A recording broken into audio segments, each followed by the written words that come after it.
Welcome everyone to our session today on applying to onboarding, creating agile candidate experiences is easier than you think. In today's session, we're going to be taking a look at applying to onboarding from the candidate perspective. My name is Stephanie Austri and I'm the marketing manager here at HR Strategies Consulting. Thank you for taking the time to spend an hour with us today to look at the candidate experience. A couple of housekeeping items before we get started. If you have questions during the course of today's session, please add them to the chat and we will try to address them as they come up. But we will also save some time at the end for any questions you may have, so don't worry about that. We will be sharing a copy of the deck and the exercise that we're going to go through following today's session. And I'd like to kick things off by introducing our presenter today, Mr. Dan Whitmarsh. So Dan is a solutions engineer here at HR Strategies Consulting. He has over 20 years of experience helping clients achieve positive business outcomes through employee engagement initiatives, talent management process reengineering, and adoption of HR technologies. Dan and I have been working together for about 8 years, and not only does he impress me with his insightfulness, but he also makes me laugh with his very often corny jokes, although he may object to the adjective corny. But anyway, for today's session, we will start off by giving a very quick introduction to HR Strategies for those of you who are new to us. We will look at the candidate journey as well as the active-passive continuum. We'll look at the 5 key elements of the candidate experience and finally take you through an exercise that will allow you to assess your organization's candidate experience. So then, as I said, we will, at the end, reserve some time for questions and go through some next steps. So let's go ahead and get started.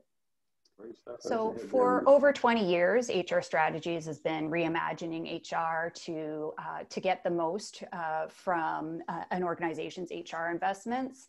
And with employees being the foundation of an organization, we focus on improving the employee experience by collectively engaging our human capital management and IT practices to bring holistic solutions that align with our clients' business strategies. We have deep HR expertise as well as systems, extensive technology implementation and change management experience. And we have 2 lines of business with our human capital management practice that is focused on addressing the top HR issues facing firms today. And then we have an HR IT practice where we ensure you get the most from your HR technology investments through things like technology roadmaps, technology implementations, change management, etc. And we have a unique mix of products and services that deliver full-scale, comprehensive, end-to-end solutions that solve business challenges for our clients.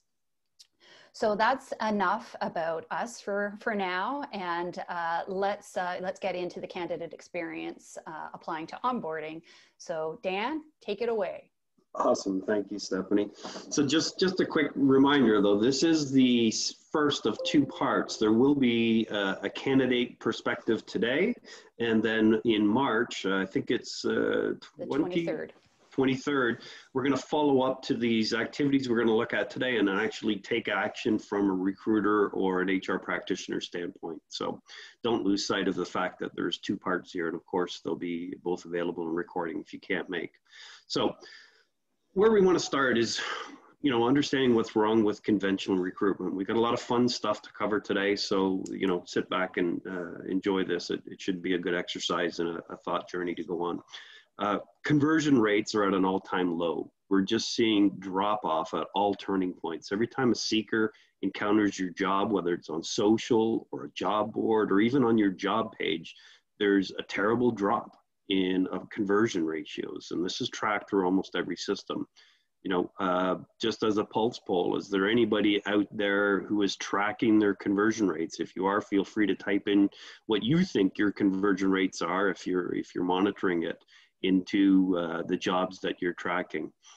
So you can use the chat pane to do so, or just, we're not going to do an official poll here, but just out of curiosity, so you can benchmark against this, I want to let you know that 10% is the industry average, and it varies up and down depending on cycles, depending upon the pandemic as well, which is the asterisk we put in here, because it has positively impacted people in the professional support services roles and healthcare, but has also negatively affected a lot of other positions on the marketplace. So just because there are more people in the job market does not mean conversion rates dramatically change, and we've seen that.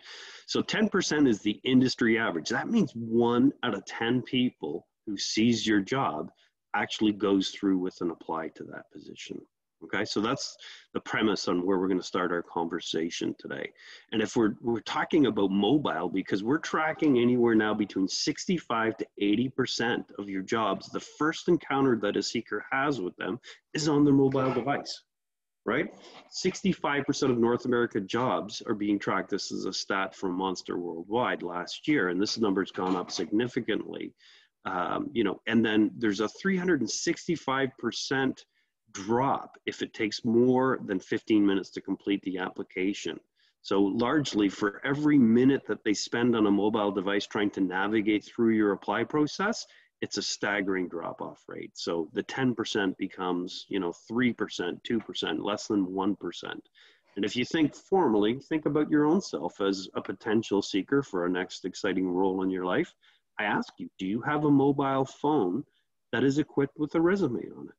It's not a very large percentage of the population, right? So we're just catering to an audience that's usually ill-equipped or not wanting to apply through a mobile. Now, I don't want you to read into that sentence, because at no point am I saying the mobile experience isn't important. I'm just asking you to think about a seeker's journey and the way they come to these jobs. And Dan, just very quickly, we do have a question in the chat. And so can you define specifically what you're referring to when you say conversion rates, just so that everyone's on the same page?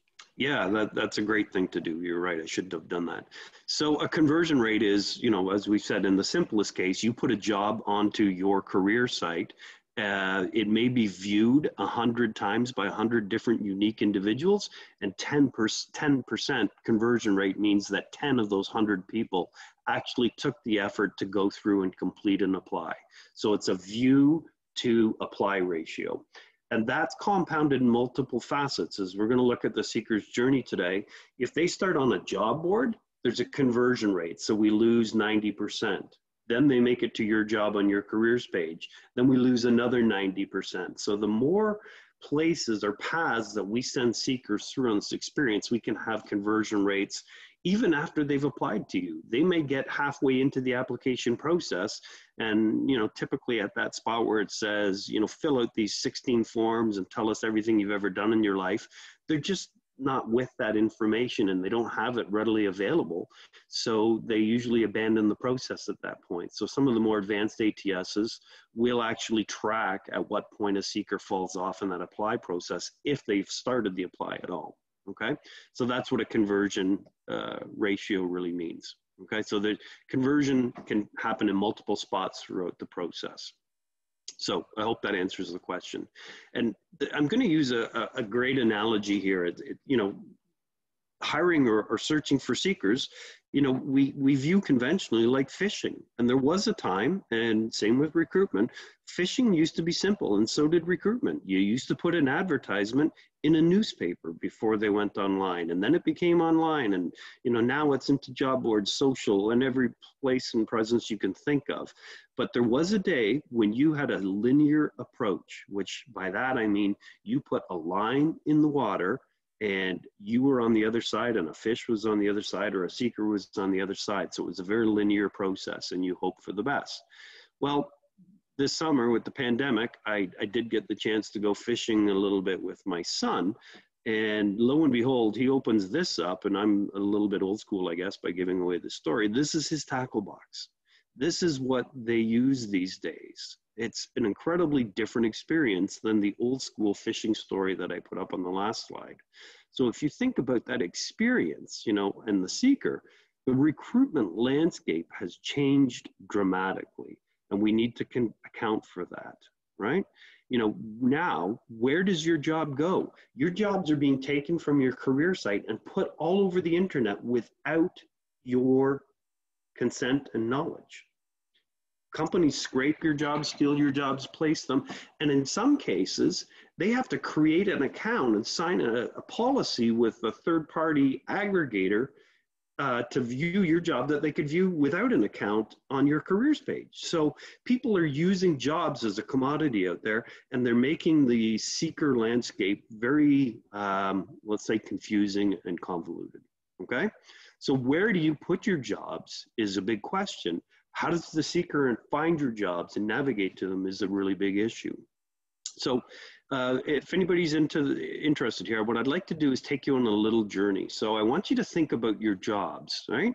So tell me the 5 top things that are in your job posting. And if this was an actual physical audience, I'd unmute and just have people shout out, because we always boil down to the same answers for this, okay? And I'm kind of watching the chat to see if anybody wants to jump in, but if not, I'm going to tell you first and foremost, it's a job title, right? You always have to have a job title out there.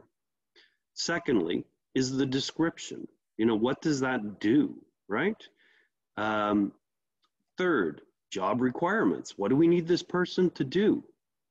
Fourth, where is this job, right? That's a really important thing. Probably less important today with the remote access to work than it was a year ago, but still it's a very important part, right?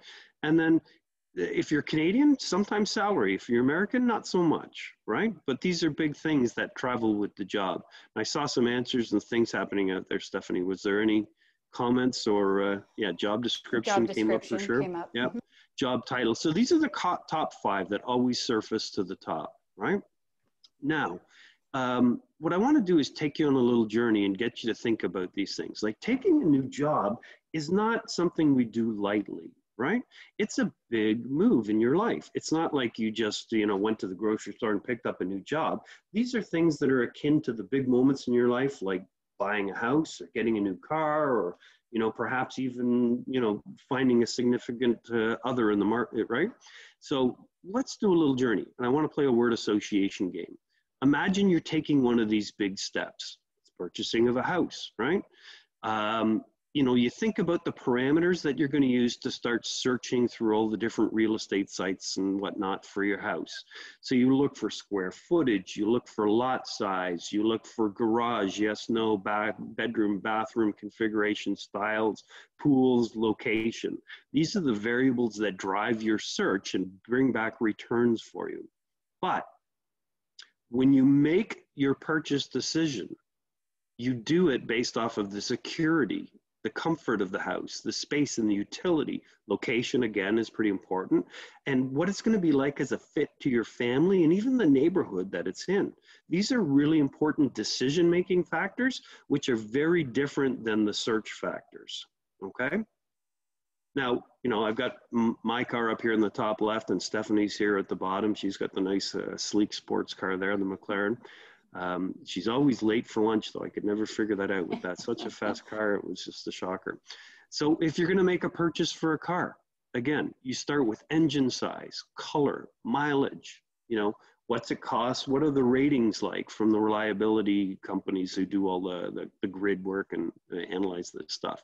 But when you make your decision, it's around the means of transportation it provides to you, its safety, the utility of the vehicle, its overall performance, and its comfort, how well you feel in that vehicle, right? Again, very different purchasing decisions versus searching and researching or buying decision or initiating data insight. Now, the last one, because we just had Valentine's Day, I couldn't miss this opportunity to put it up here. Imagine you were, looking for a significant other. And again, you might start with a search by hair color, height, weight, age, shape, or personality. But ultimately, you're going to choose your partner based on the companionship, caring, their inner and outer beauty, the talent and skills that you admire them, that they have, their families and their values, their long-term things, right? So again, we've got a very different decision-making set of criteria versus search criteria. Okay, are you all tracking with me so far, I hope? So where I want to come back to is that job revisited. We had job title, description, requirements, location, and salary. When you choose to join, you don't pick those things though. You choose to join an organization based on the type of work you're going to be doing for them, the environment in which you will be working, what the management style is like, how the organization delivers, what's its social purpose, what does it do for its clients, right? Those are really very important factors. And then what's the overall benefits? And I want to stay away from compensation and call it benefits. It's a total benefits package. It's not just the money, it's what's life and how well do they take care of me, which means work-life balance and issues like that, not just the actual dollar value. Okay, so again, we've got a very different set of decision-making criterion versus search criteria for jobs. Okay, so you have to think about this. Your job description is the bait that attracts, right? And your brand, what's it like to work there? What's the environment like? What are managers like? What are all those long-term decisions about the marriage of you and this organization coming to be? Your brand is what enables you to land them. And here's a picture of my late father, my son, and myself with a nice catch after one day. But your brand is who you are, and your EVP, and I'm going to spell that out. I want to make sure we're all clear on this because we're going to use this word often today. Your employee value proposition. What do you tell a potential seeker it's going to be like for them to work for you? Right? And this is where your brand, about your company and what it's like to work for those company, convert people. Okay? Big pause and a big stop there. That's a lot to digest. Okay? Really important factors. So let's take a look deeper at this from the journey of a seeker who's coming to look at your jobs. It's really confusing. We've already noted the multitude of places a job can be and how arduous it is for them to find them. So we've got to get them to the point where they want to apply. So what are the factors that we can leverage or change to influence that decision, right? They, just like any consumer, gather data, formulate knowledge about it, and take action, okay? So, the big the big push is everybody says, well, Indeed brings me all my jobs, or LinkedIn brings me all my jobs. That's not necessarily true. That is the source of hire, and it's a very misleading and confusing statistic that so many people don't use effectively. Everybody tracks their source of hire and says, oh, everybody came from Indeed, or everybody came from Monster, everybody came from LinkedIn. That's not necessarily true. There's great research out there that says the seekers collect information, validate what they think they want to know about this, and then take action and apply. In fact, it looks very different than what you expect. Most CEOs, I swear, if you ever get a chance to sit with some of your organizational leaders who don't work in the HR domain and say, where do you think people find their jobs? They're going to say, oh, they go to our company page, and then they go to that little tiny minuscule link we hide at the bottom of the page because HR isn't that important. And then they search for and apply for jobs. And that's not what happens. Seekers have a very different path. They don't search your brand and then find you and your jobs.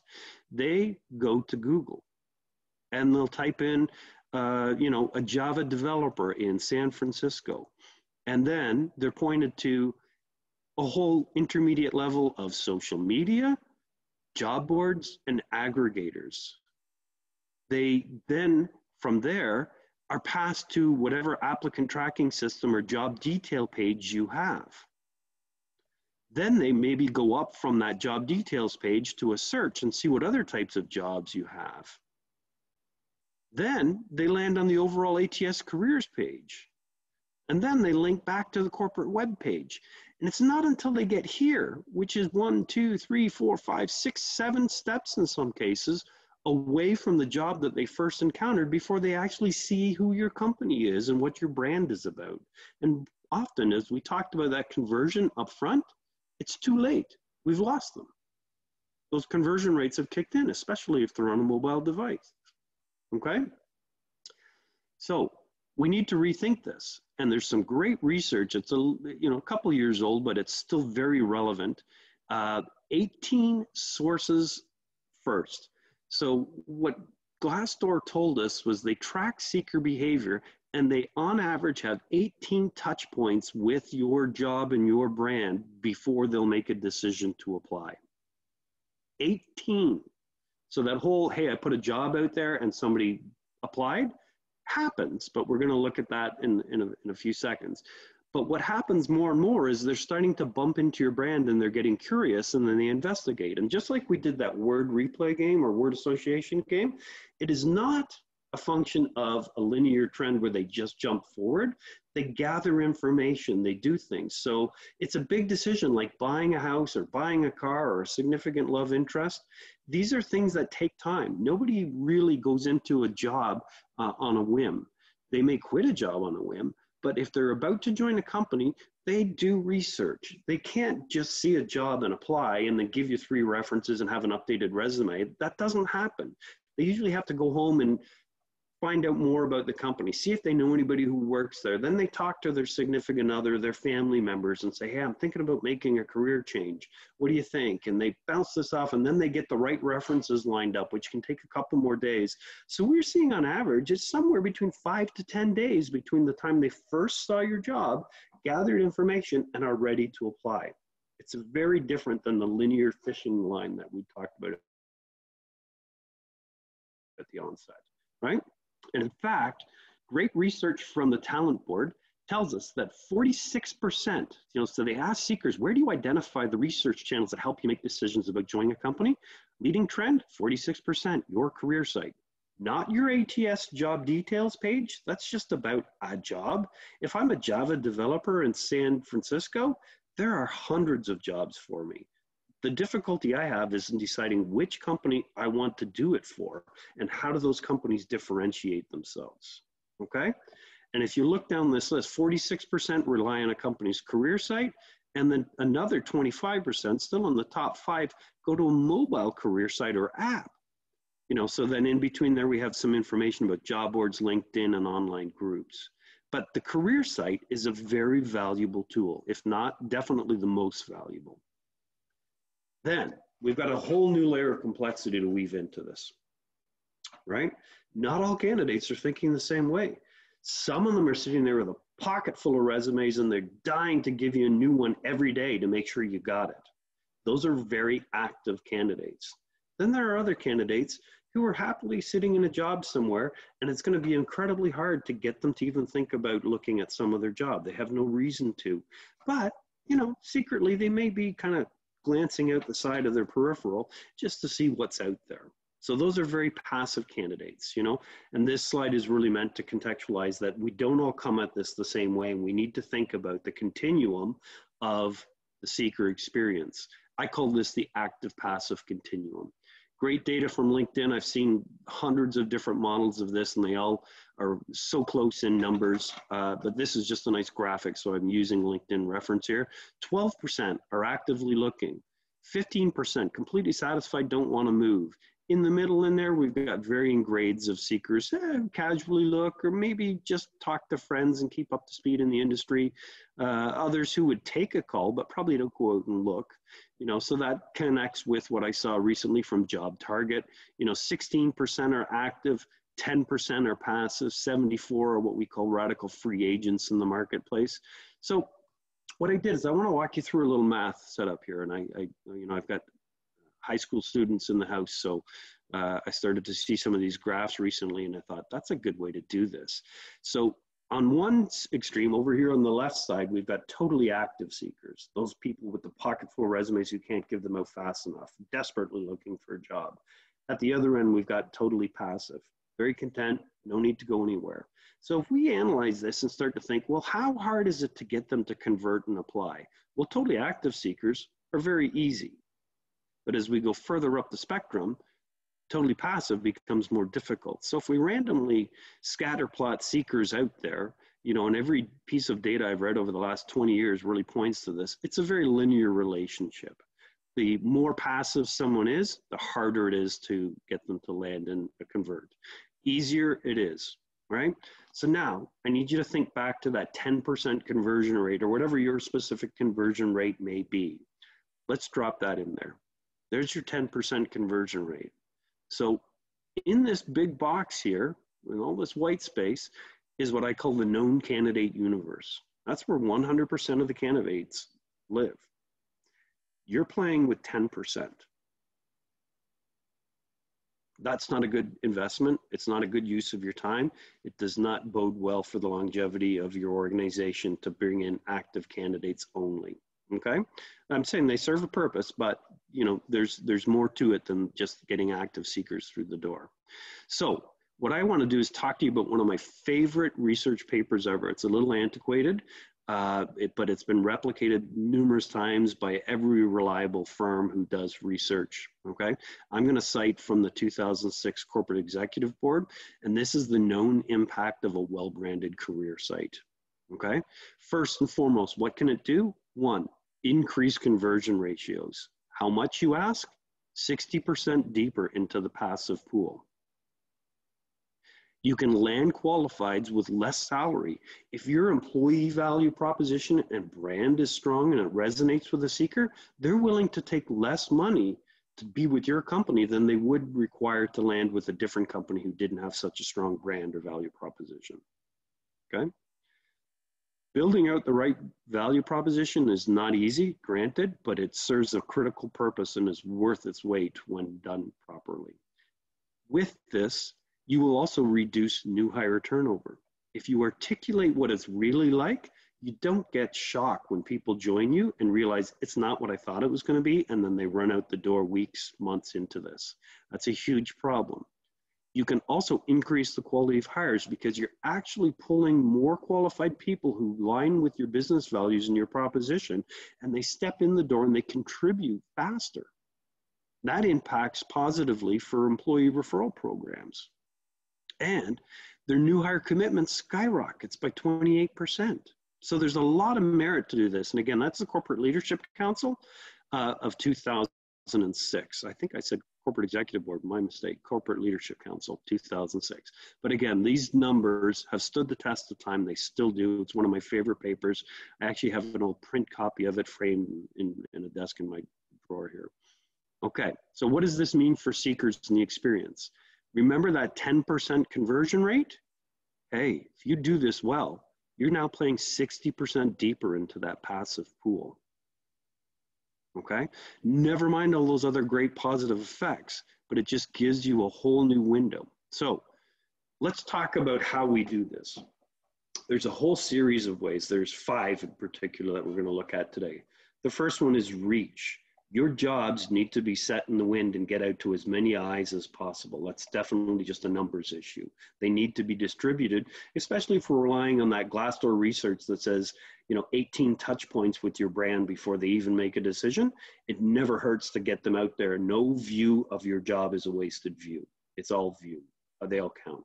So are you making your jobs available on social media? The conventional 3, 4, lots of other channels I know are breaking out and promoting different apps and social capabilities for jobs. Secondly, are you getting your jobs scraped or disseminated or pushed out to job boards? As we talked about, it's a crazy landscape out there, and we need to make sure that you're not just in one spot, you're as in many spots as you can be, okay? On the reach side, some people still embed PDFs into a word process document. How do you share that? There might be a link that you can share, but if you give somebody a unique URL per job, you can push this out through social media much easier than you can in other ways, okay? It makes it easier to share jobs. Do you have a referral program? So are you capitalizing on the seekers or people you work with right now to share jobs on your behalf? These are great cost-saving measures and very effective, because if you hire somebody who's really good, chances are their friends, family, colleagues, and people that they recommend are also going to be really good, okay? And then lastly, on the reach side, are you actively marketing to past applicants? I'm going to talk about this in a second, but people come in and apply to your job, and we tend to think it's a one and done offer. It's not. You should be searching through your data set on a regular basis and remarketing to talent pools of candidates who've previously applied, especially silver medalists. If you've gotten somebody all the way through those steps and it was a very close tie between candidate A and candidate B, and you pick candidate A, candidate B could have made it, and they can be just as good. You should consider them for all future opportunities before you go back to a blank slate and start again. All right? So that's the reach. Now, let's talk about the application process. Is it easy? And just out of curiosity, I'm asking you, and well, actually, I'm not going to ask, I'm going to suggest this to you. If you have not gone out and applied to one of your own jobs in your company site, you're missing a huge chance to look at your process. Most often, you will be shocked at how difficult it is. We make it extremely painful and hard for candidates. Sometimes we ask for this long laundry list of everything we're ever going to need for them if we hire them, and we ask for it on our first encounter. That's wrong. We should be asking for just enough to make a decision to get them to the next step. And then with each successive step, we should communicate with them about their advancement in that process and gather a few more bits and pieces of information. Until finally, if we do hire them, then we've got everything we need. Putting it all up front at the beginning is a bad idea, okay?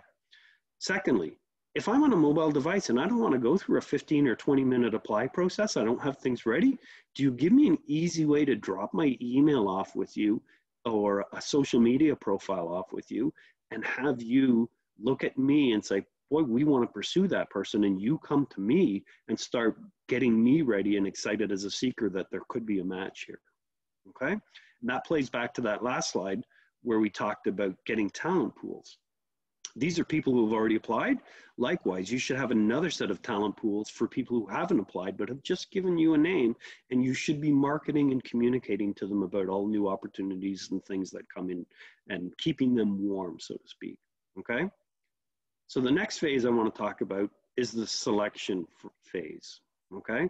This is after they've applied, they're officially a seeker or a candidate in your process, and now you have to walk them through whatever workflow to get them towards a hired status. So first and foremost, can an applicant track their status? Do they actually get to see where they are by logging in and see that they've been reviewing of all applicants or moved to interview, right? So there's a lot here to consider. And secondly, do applicants get updates? Just last week, I got a great research paper from our friends at, let me make sure I cite this the right way, Symphony Talent, that's who it was. And they're telling us that beyond initial communications, only 54% of seekers ever get another piece of correspondence from a job company, which is terrible. So you get a confirmation your resume's been received, and then radio silence. That's a terrible experience, right? Can an applicant self-schedule into interviews or assessments or whatever other types of phases do we give them? These are very important tools that really ramp up the seeker's excitement to be joining a world-class organization instead of going, what have I gotten myself into? Okay, so there's a lot to consider here. The next section I want to talk about is the last of these 5 sections. It's the hiring phase, okay? So putting that right person in place is a real critical move, but there's a lot that can be improved upon. Is there new hire pre-boarding available? And by this, I'm talking about, you know, the ability to give somebody first day preparations. Do we have signing documents? So there are things that we can do to help them complete documents. I mean, nothing worse than signing on, giving somebody 2 weeks notice, And then in 2 weeks' time, you show up on your first day and you spend the whole day sitting in an empty boardroom signing documents and paper on your first day. That's not what you want. You want to have those documents done, pre-boarding. Get them through a nice secure portal to them, checklist. Here's the things we need you to complete. Here's what has to be done. Sign off on this, sign off on that, so that when they show up on day one, they're ready and they're excited to be doing work, not sitting in a boardroom signing documentation, right? How are new hires prepped for day one? Do they know where to go? Are there meetings scheduled for them? Have they been received and given a nice welcome message by their new hiring manager, right? There's a lot that can be done there. And then are new hires made to feel like part of a team? You know, for instance, in our situation with the onboarding tools that we use, we are connected to peers and policies and practices before we show up on day one. And when we show up on day one, we have pre-scheduled meeting that these people have booked for us. So we get acclimatized in a very quick and easy time. It's a great process. So that's a lot to talk about. Stephanie, did I miss anything in there? No, I think that was pretty thorough. Okay. Yeah. All right. So let's revisit what we covered. We talked about the importance of brand, and then we added in reach. Then we've added in attraction, right? Then we added in selection. Then we added in hiring. And together, if you add up all of these things, that's the candidate experience, right? It's not just the first time and only time they see your job. It's about all of these phases in that seeker life cycle that come together. And if you do these things well, you know, there's a big difference. If you don't do it well, you've got somebody who's taken a job and they're just dying at 5 o'clock to get out and get on with it. But if you do it well and you create the right experience, you've enabled somebody who's taking a career. The production value source from what they're going to bring to the organization, the commitment, the engagement, the retention capabilities are all there. You know, as we looked at that great landmark 2006 study, you've got an increase in passive reach, you've got an increase in the quality of hire, you've got an increased conversion ratios, you've got decreases in new hire turnover, and you've got decreases in the total cost of recruitment. So if you do these things well, they pay off. They're very valuable, okay? So how does your organization measure up? This is where we get to some of the fun stuff, all right? What we want to do today is bring this together. Brand, reach, apply, select, and hire. And if you think about that, that spells Brash. Now, we looked up the definition of Brash, thought that's a great, let's call this the Brash Candidate Experience Audit. But, you know, heedless of consequences, ooh, that's not so good. So we're going to call it respectfully brash. We don't want heedless of consequences, although we do like audacious. Don't really care very much for without regard for consequences. Don't really care much for lacking discernment or tactless. But the rest of this, full of fresh, raw vitality, piercingly sharp, right? These are all really important things. Great timing for the home phone to ring. And I'm not answering it, obviously, but I'm hoping somebody else in the house will. So these are the definitions of brash that we think are really important. Respectfully brash. And bringing these elements together is what we're going to do here for you today. Stephanie, do you want to talk about this a little bit? Sure, that's a lot to have gone through. So thank you for that, Dan. So for the next piece, what we're going to do is walk you through our Brash Candidate Experience Audit. So it starts with basically an Excel template that we will also be including a copy that when we send out all the a copy of the deck as well as the webinar recording, we will include this experience audit. And so it's an Excel template where we encourage you to save a copy and share it with any colleagues who are unable to make it. But it's divided into essentially 3 sections that Dan is going to give us a quick demo of. The first is just an introduction with instructions, and basically once you've read that, you click an arrow and it advances you to the next section, which is an assessment, where you go through and look at the different pieces.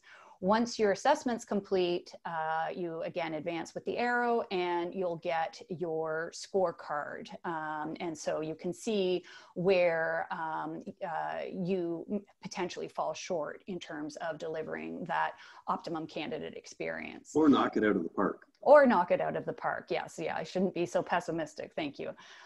So Dan, now to put you back in the forefront, you want to just give a quick show of Sure. What's involved? So this is a template that we're going to send to you. So it's saved as an Excel template.